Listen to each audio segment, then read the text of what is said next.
आज हम लोग यहाँ पे निखिल भारत बंगाली समन्वय समिति की ओर से एक धरना कार्यक्रम रखा, क्योंकि बांग्लादेश में जो हो रहा है, हिंदुओं का ऊपर जो उत्पीड़न हो रहा है, जो महिलाओं के ऊपर जो बलात्कार किया जा रहा है, मंदिर तोड़ा जा रहा है, उसको विरोध में एक यहाँ पे प्रतिवाद सभा का अपन आयोजन किया है। और ये सभा का माध्यम से भारत सरकार को यहाँ दिल्ली में जो बांग्लादेश हाई कमीशन है, यहाँ पे डिपुटेशन दिया। और हम समिति की ओर से डिमांड्स करते हैं भारत सरकार से, जो बांग्लादेश में जो हो रहा है अन्याय, इस विषय में वो संज्ञान लें, क्योंकि भारत आज का जो बांग्लादेश वो भारत का अंग रहा और भारत का आज़ादी में, बांग्लादेश का आज़ादी में भारत का बहुत बड़ी अहम भूमिका रही। और पड़ोसी राज्य होने के कारण भारत सरकार अपना जिम्मेदारी से मुँह नहीं बोल सकते। अगर वहाँ पर हिंदू अगर नहीं रह पाएंगे तो मजबूरन अपना जान बचाने के लिए भारत में शरण लेने के लिए मजबूर हो जाएंगे। इस स्थिति में अगर वो भारत आए तो भारत में इसको घुसपैठिया कहला जाएगा, उसको घुसपैठिया कहा कि उसको जेल में डाल दिया जाएगा। तो इसी परिस्थिति ना बने, इस कारण भारत सरकार से हम निवेदन करते हैं कि कैसे भी हो बांग्लादेश में जो हिंदुओं के ऊपर जो उत्पीड़न हो रहा है उसको तत्काल रोका जाए, वहाँ पे उनको सुरक्षा पूरा मुआवजा करा जाए। और संख्यालघु वहाँ का जो माइनॉरिटीज है उसके लिए नई कानून बनाया जाए, जिस कानून का एक सेफगार्ड बनाया जाए, जिस सेफगार्ड वहाँ का माइनॉरिटी हिंदुओं को सुरक्षा दे। मेरा नाम है डॉक्टर सुबोध विश्वास, मैं इस संगठन का निखिल भारत बंगाली उद्बस्ती समन्वय समिति का नेशनल प्रेसिडेंट हूँ। कि कोई भी ईश्वर की आराधना स्थल पे जा करके उनके ऊपर प्रताड़ना करे, उनको जो है उनकी जो विग्रह है, जो प्रतिमाएं हैं उसको खंडित करें, साथ में दौड़ा दौड़ा करके उनको मारे, माता बहनों की जो है इज्जत को लूट ले। ये 13 अक्टूबर की वो जो काला दिन है उसको हम इस जंतर मंतर के माध्यम से बहुत भर्त्सना करते हैं निखिल भारत बंगाली समन्वय समिति की ओर से। इसकी हम घोर घोर निंदा करते हैं। एवं समस्त मानवता के इस प्रहार के ऊपर जो लोग सबसे ज्यादा सक्रिय है, ये हम अपील करते हैं भारत सरकार से, और सबसे यही हम कहना चाहेंगे, कोई भी धर्म हो, जब तक सर्वधर्म समभाव ना हो, मानवता का विकास नहीं संभव। बांग्लादेश जो भारत की फौज के बाद उनको आजादी मिली, उसके बाद एक धर्मनिरपेक्ष देश था, उसको इस्लामिक देश बनने के बाद फिर जो है उसके वहां पर अल्पसंख्यक जितने भी थे गैर मुस्लिम, उनके ऊपर लगातार जो है अत्याचार हो रहे हैं, निरंतर हो रहे हैं। लेकिन 13 अक्टूबर इस महाअष्टमी के दिन 2021 में जो घटना घटित हुई वो बहुत ही निंदनीय है। 3 लोगों को गोलियों से भून दिया। जो पुजारी जी पूजा कर रहे थे उनको आग के हवाले कर दिया। एक पुजारी जी को पकड़ के बांध के उनको हाथ काट दी गई और सारे पूजा मंडप को तितर बितर कर दिया गया। इस मार्मिक घटनाओं के लिए जिन लोगों ने वहां पर विरोध किया उनके साथ कत्लेआम की गई। मैं पूछना चाहता हूं उस मानव अधिकार के उन बड़े बड़े पदाधिकारियों से, तब ये मानव अधिकार वाले क्यों चुप रहे, क्यों इन्होंने आवाज नहीं उठाई? पूरी दुनिया चुप होकर के इस दृश्य को देखती रही, सोशल मीडिया में शेयर करते रहे, लेकिन किसी ने इसके विरोध में आवाज नहीं उठाया। निखिल भारत बंगाली समन्वय समिति इस घटना की तीव्र से तीव्र भर्त्सना करती है, घोर से घोर निंदा करती है और अपील करती है कि भविष्य में किसी भी धार्मिक अनुष्ठान में, चाहे कोई भी धर्म का धार्मिक अनुष्ठान हो, इस तरीके की निंदनीय कार्य न हो, धार्मिक पूजा पाठ में विघ्न न डालें। ऐसी व्यवस्था जो है हमारे विश्व स्तरीय जितने भी विश्व संगठन है उसके पास भी हमें अपील करनी चाहिए। और हर व्यक्ति को ये चाहिए कि आज के दिन इस बात को हम लोग स्वीकार करें कि 13 अक्टूबर की जो घटना घटित हुई वो बहुत ही निंदनीय है। इसके हम घोर निंदा करते हैं। इसी विषय को लेकर के आज हम लोग यहाँ इकट्ठे हुए हैं। निखिल भारत बंगाली समन्वय समिति की ओर से भारत के कई प्रांतों से लोग यहाँ आए हुए हैं। सभी इसकी घोर निंदा करते हैं और हम लोग भारत सरकार के पास ये अपना डेपुटेशन भी दिए हैं। अभी हमारे प्रदेश अध्यक्ष देने गए हैं। हम लोग चाहते हैं कि बांग्लादेश में जो अल्पसंख्यक सिख, हिंदू, बौद्ध, जैन जो भी हैं, उनकी जान माल की सुरक्षा की जो है जो भी पुख्ता इंतजाम भारत सरकार कर सकती है वो करें। हिंदुओं पे अत्याचार बंद करो, बंद करो। हिंदुओं पे अत्याचार बंद करो, बंद करो। हिंदुओं पे अत्याचार बंद करो, बंद करो। निखिल भारत जिंदाबाद, निखिल भारत जिंदाबाद। हिंदुओं पे जो अत्याचार हो रही है, इससे लेकर शेख हसीना जो अवामी लीग पार्टी के अध्यक्ष हैं, उन्हें ये सोचना होगा कि उनके द्वारा जो भी चरमपंथी के द्वारा जो कदम उठाए जा रहे हैं वो बिल्कुल भी ठीक नहीं है। इसको तो बहुत ही मर्मिक रूप से देखना पड़ेगा कि आज जो हिंदुओं के साथ जो घटना हो रही है ये नहीं होना चाहिए, क्योंकि इस बांग्लादेश को बनाने में हमारी भारत की जनता, भारतीय हिंदू और भारत के सरकार ने जो आज बांग्लादेश को बनाया है, ये बांग्लादेश नहीं होता अगर जो हमारे भारतीय फौज द्वारा जो कार्यवाही की गई उसके बाद जो आज बांग्लादेश बना है। तो इसी के मद्देनजर रखते हुए शेख हसीना जी को ये समझना होगा कि आज जो वहाँ पे अल्पसंख्यक बांग्लादेशी हिंदू हैं, उनकी जान माल की रक्षा करने की आवश्यकता है। जो निर्मम घटना घटित हो रही है नित्य प्रतिदिन, इसको लेके भी हमें सोचना होगा कि क्या होता जा रहा है दिन प्रतिदिन।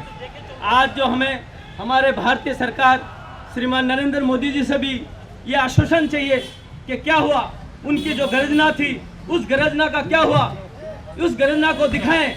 हमें अभी भी कुछ भी ऐसा नहीं लगा कि भारतीय सरकार द्वारा कुछ ऐसा उच्च विभाग द्वारा उठाया गया हो कदम कि जिससे लगे कि हाँ वास्तविकता में बांग्लादेश सरकार पर कोई दबाव पड़े। बांग्लादेश सरकार को ये सोचना होगा कि जो ये हिंदुओं पर जो अत्याचार हो रहा है कितने साल और सहेंगे। इस घटनाओं को धीरे धीरे जो बढ़ती जा रही है इसको कहीं तो लगाम लगाना ही पड़ेगा। और हमारे जो सरकार है इन सरकार को भी सोचना होगा कि जब हम बंगाली इतने सालों से दुख झेल रहे हैं, इन झेलने की कितनी क्षमता होती है, आखिर तो कहीं पे अंत होना चाहिए इस घटनाओं का। और मैं इसी के बंदे साथ कहना चाहता हूं कि जो भी घटना घटती जा रही है इसको लेके हमें एक आवाज के साथ जो आज हम यहाँ पे उपस्थित हुए जंतर मंतर पे निखिल भारत समन्वय समिति के इस बैनर तले हमें एक होकर ये आवाज उठाना पड़ेगा, नहीं तो कोई सुनने वाला नहीं है। धन्यवाद। निखिल भारत जिंदाबाद, निखिल भारत जिंदाबाद, निखिल भारत जिंदाबाद। बांग्लादेश में हिंदुओं पे अत्याचार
আমাদের যে আজকের ধর্ণা প্রদর্শনে যে আমরা ডাক দিয়েছি, আমাদের বাংলাদেশে যে সংখ্যালঘুদের উপর নির্যাতন হচ্ছে সেই নির্যাতনের থেকে তারা মুক্তি পায়, তারা ভালোভাবে যাতে বসবাস করতে পারে এবং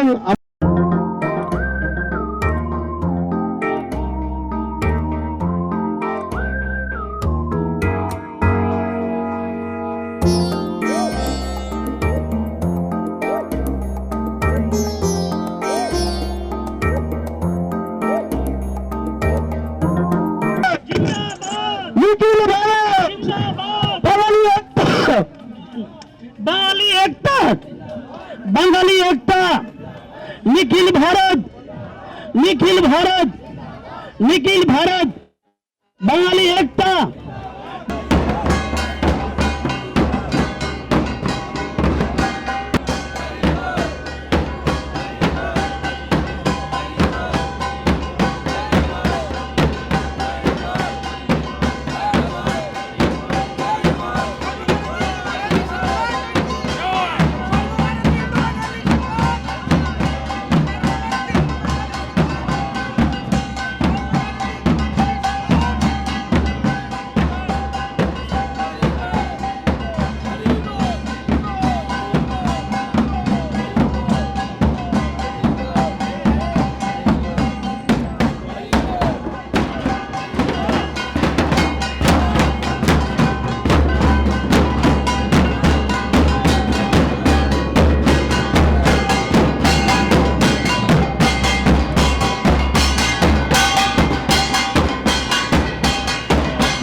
বাবা বিনয় ঠাকুরকে অনুরোধ জানাচ্ছি আপনি বিনয় ঠাকুরকে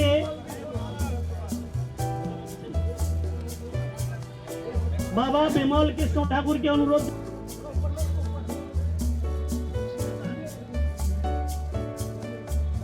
রাজস্থান থেকে এসেছেন সুকমল বিশ্বাস, রাজস্থান থেকে এসেছেন সুকমল বিশ্বাসকে অনুরোধ করছি।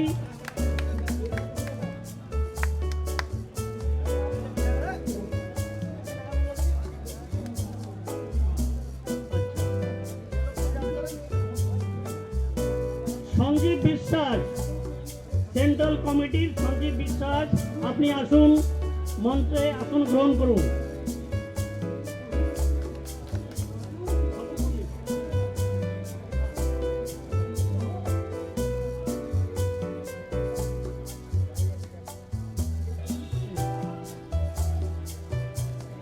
সর্বভারতীয় হিন্দু বাঙালি সংগঠনের তরফ থেকে শ্রী কৃষ্ণ হালদার এবং ডাক্তার প্রসূন বিশ্বাসকে অনুরোধ করব, আপনারা ডাক্তার প্রসূন বিশ্বাস আপনি আসুন, আসন গ্রহণ করুন। আজকের মঞ্চে আসতে পারেননি বা বসাতে পারেনি আমরা, তার জন্যে আপনাদের কোনো রকম মনোকষ্ট নেবেন না, কেননা আমাদের পারমিশন এইরকমই আছে, আর এর থেকে বড় মঞ্চ আমরা করতে পারিনি, যার জন্যে আমরা আমাদের কার্যক্রমে আমাদের অ্যাডজাস্ট করতেই হবে, এটা আপনারা সবাই চিন্তা করবেন এবং মনে কোনো রকম দ্বিধা রাখবেন না। কমিটির সভাপতি আমার সিনিয়র ভাই মৃত্যুঞ্জয় মল্লিক সামনে বসে আছে, তাকে আমি মঞ্চে আসতে আহ্বান জানাচ্ছি। মৃত্যুঞ্জয় সামনে আসুন। তো আমার মায়েদের ধর্ষণ করা হচ্ছে, মন্দিরে ধর্ষণ করে তাদের হত্যা করা হচ্ছে, হিন্দু ঘর বাড়ি চালিয়ে দেওয়া হচ্ছে, গ্রামের পর গ্রাম আমার আত্মজুড়ে স্থান ছাড়া বাড়ি ছাড়া তারা ভয়ে সন্ত্রাসের মাঝে তারা জীবনযাপন করছে। সেই সন্ত্রাসীর বিরুদ্ধে এখানে প্রতিবাদ জানাতে আজ আমরা এখানে একত্রিত হয়েছি। সেই সবার শুরু প্রারম্ভে আমি একটা এখানে আপনাদের কাছে আবেদন জানাবো, যেসব আমার আত্মীয়রা যাদের সঙ্গে আমার রক্তের সম্পর্ক রয়েছে, আত্মার সম্পর্ক রয়েছে, যারা বাংলাদেশে মৌলবাদীদের যারা আক্রান্ত হয়ে প্রাণ হারিয়েছে, সেই শহীদদের প্রতি আজ আমরা সবাই এখানে এক মিনিটের জন্য দাঁড়িয়ে মস্তকে শ্রদ্ধা জ্ঞাপন করবো। আপনাদের প্রতি আবেদন, আপনারা দাঁড়ান, তারা এখান থেকে কিছু করতে পারবো না, কমসে কম তাদের এক মিনিটের শ্রদ্ধা জ্ঞাপন বাধ্য হয়ে তাদের আত্মার শান্তি কামনা আমরা করবো। এখানে আমরা যে সভা করবো সম্পূর্ণ শান্তিপূর্ণভাবে সভা করব। নিখিল ভারত একটা সামাজিক সংগঠন, আমাদের সংগঠনে কোনো উগ্রতা নাই, কোনো উগ্র আন্দোলন বা কোনো রকমের বিদ্বেষী মনোভাব আমাদের সংগঠনে নেই। কারণ যাদের বিরুদ্ধে আজ আমরা এখানে আন্দোলনে একত্রিত হয়েছি তারা মৌলবাদী, তারা উগ্রবাদ। সেই উগ্রবাদের বিরুদ্ধে যদি আমরা উগ্রবাদী হই তাহলে তারা আর আমরা আমাদের মধ্যে পার্থক্য কি থাকলো? আমাদের মধ্যে গণচেতনা জাগাতে হবে, মানুষের মধ্যে চেতনা জাগাতে হবে, বিবেককে আঘাত দিতে হবে। যে সমস্ত ভাইরা এই ভারতে বসবাস করছে 5 কোটি রিফিউজি বাঙালি, আপনারা ভাবতে পারেন 5 কোটি রিফিউজি বাঙালি আমরা আছি ভারতে। প্রত্যেকের সঙ্গে কিন্তু বাংলাদেশের মানুষের সেখানে জলবায়ুর সঙ্গে, সেখানে বায়ুর সঙ্গে, মাটির সঙ্গে, সেখানের ভাইদের সঙ্গে একটা আত্মিক সম্পর্ক রয়েছে, নারীর সম্পর্ক রয়েছে। জল কাটলে দুর্ভোগ হয় না, তা সম্পর্ক ছিন্ন করা যায় না। কিন্তু দুর্ভাগ্য যে প্রতিবাদটা হওয়া উচিত ছিল আমরা ততটুকু করতে পারিনি। এর জন্য আরো অন্য কারণ আছে, করোনা প্রবল আছে। আমরা এখানে 50 জনের পারমিশন পেয়েছি, তথাপি প্রশাসন আমাদের সাহায্য করেছেন। আমরা এখানে অনেক লোক এখানে সমবেত হয়েছি। এই জন্য আমার পক্ষ থেকে সরকারকে ধন্যবাদ। যত সময় থাকবো অপশব্দ আমরা ব্যবহার করব না, এটা আপনাদের প্রতি আমার একটা আবেদন। এই কথা জানিয়ে এখানে আজকে সঞ্চালন যিনি করছেন তার আমি সংক্ষিপ্ত একটা পরিচয় দিচ্ছি। ইনি হচ্ছে ডাক্তার মজুমদার, মনোজ মজুমদার। ইনি দূরদর্শনে, ইনি টিভিতে, রেডিওতে উনি সঞ্চালন করেন। হিন্দিতেও তার অনেক মহারত, উনি একজন কবি, উনি একজন লেখক। আজ তাকে আমরা পেয়েছি এবং তার মাধ্যম দিয়ে আমরা প্রতিবাদ তাকে সঠিকভাবে নিয়ে নিতে পারবো। আমি তার হাতে এখন আমি মাইক তুলে দিচ্ছি। ধন্যবাদ। आप सबकी उपस्थिति को इसलिए प्रणाम करना चाहता हूं कि बहुत से लोग कहते थे कि आज बहुत ज्यादा लोग यहाँ इकट्ठे नहीं होंगे, लेकिन सचमुच में मैं ये देख के खुश हूं। एक लंबी यात्रा আমি আমার বক্তব্য শুরুর আগে পূর্ণ ব্রহ্ম শ্রী শ্রী হরিচাঁদ ঠাকুর, গ্রাম বাংলার রেনেসার জনক শ্রী শ্রী গুরুচাঁদ ঠাকুর, শান্তি মাতা সত্যভামা দেবী এবং ভারতের সংবিধানের প্রণেতা বাবা সাহেব ডক্টর বি.আর. আম্বেদকরের প্রতি আমার শতকোটি প্রণাম। উপস্থিত নিখিল ভারত বাঙালি সমন্বয় সমিতির সর্বভারতীয় সভাপতি, 5 কোটি দেশহীন বাঙালির হৃদয়ের মণি ডক্টর সুবোধ বিশ্বাস, উপস্থিত আছেন ঠাকুর পরিবারের উত্তরসূরি বিমল ঠাকুর এবং নিখিল ভারত বাঙালি উদ্বাস্তু সমন্বয় সমিতির বিভিন্ন প্রদেশ থেকে আগত সভাপতি, সম্পাদক, পদাধিকারী বৃন্দ এবং আমার মায়েরা, প্রত্যেকের চরণে আমি আমার প্রণাম। আজকে এখানে আমাদের আনন্দের দিন না, আমরা এখানে বিক্ষোভ সমাবেশ এখানে আমরা সংগঠিত করেছি। দিল্লির বুকে আমরা কিছুক্ষণ আগে বাংলাদেশ হাই কমিশনে আমরা স্মারকলিপি প্রদান করেছি। আমরা বলেছি বাংলাদেশে শান্তি, সমতা, সৌভ্রাতৃত্ব প্রতিষ্ঠা করবার জন্যে বাংলাদেশের জনপ্রিয় প্রধানমন্ত্রী, সারা পৃথিবীর মধ্যে একমাত্র বাঙালি প্রধানমন্ত্রী শেখ হাসিনাজি, তিনি দ্রুত শান্তি প্রতিষ্ঠা করবেন, এটা আমরা আশা করি। আমাদের সর্বভারতীয় সভাপতি তিনি বলেছেন যে বাঙালি জাতির জনক বঙ্গবন্ধু, তার যে স্বপ্ন, সেই স্বপ্ন বাস্তবায়িত করবার জন্যে হিন্দু, মুসলিম, দলিত, আদিবাসী, মতুয়া মিলিতভাবে লড়াই করে বাংলাদেশকে স্বাধীন করেছেন। ফলে সে দেশে যে সমস্ত আমাদের আপনজনেরা আছে তারা যাতে তাদের জান, মান, সম্মান, অধিকার নিয়ে বেঁচে থাকতে পারে, তার জন্য বাংলাদেশ সরকারের কাছে আমরা আবেদন রাখছি। আমরা বাংলাদেশ সরকারের কাছে আবেদন রাখছি এই সভা থেকে, বাংলাদেশ সরকার বাংলাদেশের যে অল্প সংখ্যক হিন্দু, বৌদ্ধ, খ্রিস্টান, দলিত, মতুয়া, আদিবাসী, তাদের জন্য সুরক্ষা আইন তৈরি করুক, তাদের জন্য অ্যাট্রোসিটিজ অ্যাক্ট এগুলো আনুক এবং তাদের জন্য সেখানে 1942 সালে যে দাবি বঙ্গবন্ধু করেছিলেন যে দলিতদের জন্য রিজার্ভেশন, সেই ওখানকার অল্প সংখ্যক হিন্দু বাঙালি যারা আছে তাদের জন্যও সংরক্ষণের ব্যবস্থা রাখুক, এই দাবি আমরা এই সভা থেকে আমরা রাখছি, আমার ব্যক্তিগত দাবি। এর সঙ্গে আপনারা সহমত হলে নিশ্চিতভাবে এটাকে সমর্থন দেবেন এবং আমরা যে দাবি আমরা রেখেছি সেই দাবিতে আমরা বলেছি যে সেখানকার মানুষ তারা যে দেশ স্বাধীনতার সংগ্রামে রক্ত দিয়েছিল, যে 30,000 মানুষ শহীদ হয়েছিল, সেই মানুষের মধ্যে আমার আপনজনেরাও ছিল। ফলে আমরা জানি ভারতবর্ষের আদলে বাংলাদেশের সংবিধান তৈরি হয়েছে।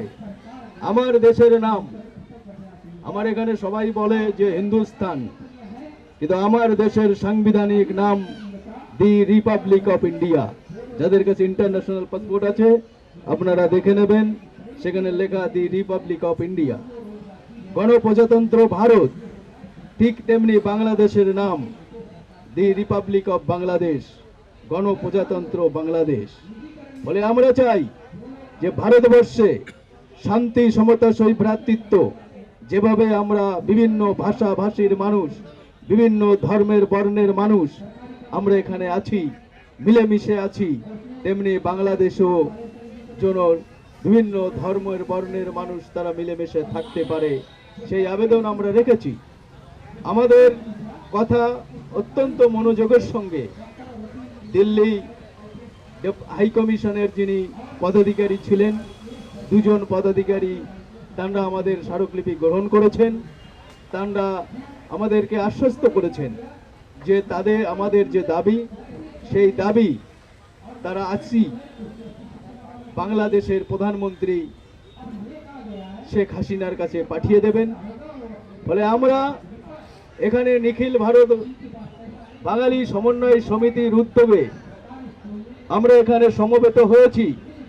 আমাদের মনে রাখতে হবে যে আমরা এখানে একটা দেশ, যে দেশ স্বাধীন দেশ, একটা কাঁটাতারের বাংলাদেশের বিদেশ মন্ত্রীর সঙ্গে কথা বলে সে দেশের হিন্দু, বৌদ্ধ, মতুয়া যারাই অত্যাচারিত হচ্ছে, ঘরবাড়ি ধ্বংস হচ্ছে, আমার মা বোনেরা ধর্ষিত হচ্ছে, তাদেরকে সুরক্ষা এবং নিরাপত্তা দেবার ব্যবস্থা করুক ভারত সরকার।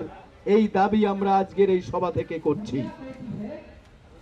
আমরা এই স্তরে আলোচনা করে বাংলাদেশের বিদেশ মন্ত্রী, বাংলাদেশের প্রধানমন্ত্রী তার সঙ্গে কথা বলে সেখানকার যে সাম্প্রদায়িক মৌলবাদী, উগ্র মৌলবাদীদের দ্বারা হিন্দু, বৌদ্ধ, খ্রিস্টান, মতুয়া অন্যান্য অংশের মানুষ যারা ধর্ষিত হচ্ছে, বঞ্চিত হচ্ছে, ঘরবাড়ি ভাঙচুর হচ্ছে, তাদেরকে সুরক্ষা দেবার ব্যবস্থা করুন। এই দাবি আমরা এই সভা থেকে আমরা করছি ভারত সরকারের কাছে। ফলে বক্তব্য দীর্ঘায়িত করব না। আমি প্রত্যেক বক্তার কাছে আবেদন রাখব যে আমরা এখানে শান্তি, সমতা, সৌভ্রাতৃত্ব প্রতিষ্ঠা করবার জন্য আমরা সম্মিলিত হয়েছি। আমাদের কোনো বক্তার কোনো ভাষা যেন কোনো অসাংবিধানিক না হয়। আমরা সংবিধানের বাইরে আমরা কোনো কথা বলবো না। এবং আমাদের অনেক পরিকল্পনা, নাগপুরে বসে আজকের এই যে সবাই, এই সবার রূপরেখা তৈরি হয়েছিল। আমি 15 তারিখে সুভদ্রার বাড়িতে গেছিলাম। সেখানে আমি গিয়ে দেখি তিনি ঘুমোচ্ছে না, ঘুমোতে পারছে না। বাংলাদেশের এই অত্যাচারের কথা শুনে দেখে তখন আমরা এখানে আমাদের অজিতদা আছে, আমরা ছোট্ট করে অন্তত সান্ত্বনা দেওয়ার জন্য হরিগুরুচাঁদ মিশনের পক্ষ থেকে আমরা একটা মোমবাতি মিছিল আমরা করলাম। 21 তারিখে আমরা মোমবাতি মিছিল করে 17 তারিখে, এবং তারপরে আমরা সঙ্গে দেখা করলাম নাগপুর রবীন্দ্র ভবনে। তিনি বললেন যে আপনারা অনুষ্ঠান করুন, আমি আপনাদের সব রকম সহযোগিতা করব। তারও এই সভায় আসার কথা ছিল, কিন্তু তিনি বিদেশ মন্ত্রণালয়ের সঙ্গে কথা বলেছেন। তিনি বলেছেন অত্যন্ত সেনসিটিভ বিষয়, ফলে এই বিষয়ে ভারত সরকারের পক্ষ থেকে যাওয়া ঠিক হবে না। ফলে গতকাল রাত্রেও আমি এবং সুভদ্রা তার সঙ্গে গেছিলাম। তিনি বলেছেন যে বিদেশ মন্ত্রণালয়ের সঙ্গে আমি কথা বলেছি, ফলে তিনি আমাকে এই নির্দেশ দিয়েছেন, কিন্তু আপনাদের একটা প্রতিনিধি দল যাতে বিদেশ মন্ত্রীকে সরাসরি একটা ডেপুটেশন দিতে পারেন, আমি তার একটা ব্যবস্থা আপনাদের করে দেব। এবং সেখানে হস্তিনাপুরে, মিরাটে সেখানকার যে বাঙালি আমাদের ভাইয়েরা আছে, ফরেস্ট যে নির্দেশ তাদের দিয়েছে তুলে দেবার জন্যে, সেই বিষয়ের উপরে দীর্ঘ আলোচনা সুভদ্রা রেখেছেন। এবং তিনি বলেছেন যে এই বিষয়ে তিনি মিরাটে যাবেন। যে সমস্ত বঞ্চিত মানুষ, আমাদের মানুষ যারা ভিটে হারাচ্ছে, যারা সেখান থেকে উৎখাত হতে চলেছে, ফলে তাদের সঙ্গে তিনি কথা বলবেন এবং কথা বলে তিনি উত্তরপ্রদেশের মুখ্যমন্ত্রীর সঙ্গে তিনি কথা বলবেন, যাতে তারা সেখানে সুষ্ঠুভাবে বসবাস করতে পারেন। তার জন্যে এক প্রতিনিধি দল নিয়ে তিনি স্বরাষ্ট্রমন্ত্রীর সঙ্গে দেখা করবার ব্যবস্থা করে দেবেন, এই কথা তিনি বলেছেন। এবং আপনাদেরকে যারা হস্তিনাপুর থেকে এসেছেন, মিরাট থেকে এসেছেন, তাদেরকে রামদাস আঠবলে সাহেব তার বাড়িতে আমন্ত্রণ জানিয়েছেন সন্ধ্যাবেলায় খাবারের জন্যে। 50 জনকে তিনি বলেছেন আপনারা আসুন, এবং এই প্রশাসনে যাতে কোনো অসুবিধা না হয় তিনি ডিজিকে বিভিন্ন প্রশাসনিক স্তরে তিনি ফোন করে আমাদেরকে সহযোগিতা করছেন। সেই কারণে আমরা এই সভা থেকে তাকেও আমি ধন্যবাদ জানাচ্ছি। এবং সর্বোপরি বাঙালি দিল্লিতে আমাদের বাঙালি ভাইদের যত সংগঠন আছে, সমস্ত সংগঠনের পদাধিকারীর কাছে আমি জোর হাতে বিনয়ের সাথে নিবেদন করছি যে ভাই, ছোট ছোট দ্বন্দ্ব আমাদের থাকতে পারে, কিন্তু আসুন একটা বৃহৎ স্বার্থে আমরা আমাদের দল মত দ্বন্দ্ব ভুলে আমরা নিখিল ভারত বাঙালি সমন্বয় সমিতি, তার নেতৃত্ব যিনি দিচ্ছেন সুবোধ বিশ্বাস, তিনি 19 মাস জেল খেটেছেন আমাদের এই বাঙালিদের মুক্তির জন্যে। তার পরিবার সাফার হয়েছে, প্রায় কোটি টাকা তার নষ্ট হয়েছে, ফলে তার পরিবার একেবারে পথে বসেছে। তারপরেও তিনি ভারতবর্ষের 5 কোটি বাঙালি মানুষের মুক্তির জন্য তিনি ঘরে বসে থাকেননি। বলেন আসুন আমরা সবাই মিলে তার হাতকে শক্ত করি। তার হাত যদি শক্ত হয় তাহলে আমরা বাঙালিরা বাঁচব, তার হাত যদি দুর্বল হয় আমরা বাঁচতে গেলে কিন্তু ভাই আমরা একা একা বাঁচবো না। আমাদের সিদ্ধান্ত নিতে হবে সুবোধ বিশ্বাসের হাতকে শক্ত করতে গিয়ে যদি আমরা মরি দল বেঁধে মরব, আর যদি বাঁচি দল বেঁধে বাঁচবো। বলে সেই সময় আমাদের এসেছে, বক্তব্য দীর্ঘায়িত করব না। নিখিল ভারত বাঙালি উদ্বাস্তু সমন্বয় সমিতির যে আন্দোলন, সেই আন্দোলনে প্রথম থেকে আমরা আছি, এবং আমরা তপশিলি ফেডারেশন যেটা অল ইন্ডিয়াতে আছে, বাবা সাহেব আম্বেদকরের তৈরি সামাজিক সংগঠন, তার পক্ষ থেকে তাদের পাশে সবসময় আছি, থাকবো। এবং আগামী দিনে যেভাবে আমাদেরকে সুবোধদা এবং তার নিখিল ভারত বাঙালি সমন্বয় সমিতি আমাদেরকে নির্দেশ দেবেন, আমরা সেইভাবে কাজ করব। অনেক মায়েরা দূরের থেকে এসছেন, দূর দূর থেকে যারা আসছেন, তাদের সবাইকে আরেকবার আমি আমার প্রণাম জানিয়ে আমি আমার আলোচনা শেষ করছি। সবাইকে নমস্কার। জয় ভীম, জয় ভারত।